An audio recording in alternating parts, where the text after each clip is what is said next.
Today is an important day for Canada, and it's a day that has literally been decades in the making. Minister LeBlanc has just tabled our government's One Canadian Economy legislation, a bill with two equally important components designed to create one Canadian economy out of 13. The first component of the bill eliminates federal barriers to internal trade and labour mobility.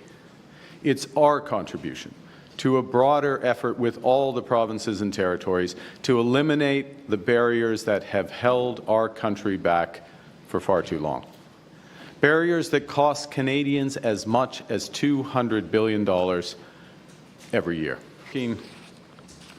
Alongside this, to get the illegal and unjustified tariffs that the Americans have imposed on our nation lifted as soon as possible.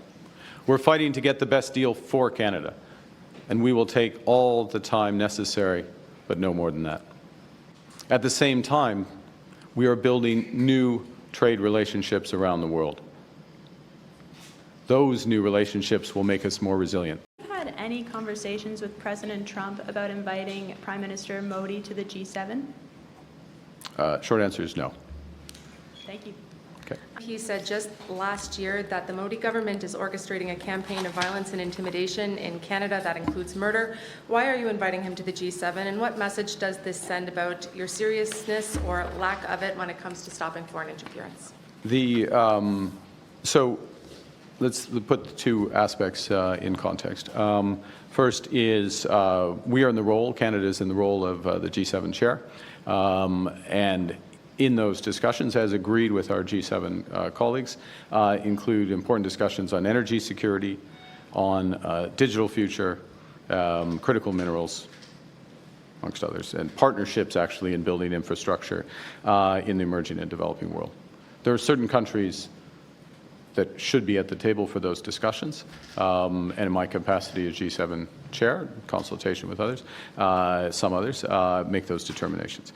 India, the fifth largest economy in the world, effectively the most populous country in the world, central to a number of those supply chains, at the heart of a number of those supply chains, so it makes sense.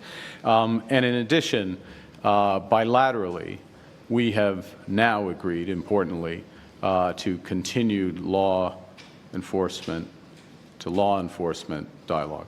So there's been some progress on that. It recognizes issues of accountability. I extended the invitation to Prime Minister Modi in that context, and he has accepted. Do you trust China? We have, this is the start of a process of recalibrating the relationship with China. It's very important that we reopen dialogue with Chinese authorities for several reasons, but I'll focus on a few. They are our second largest trading partner, the second largest trading partner for Canada. We have a number of trade disputes with China.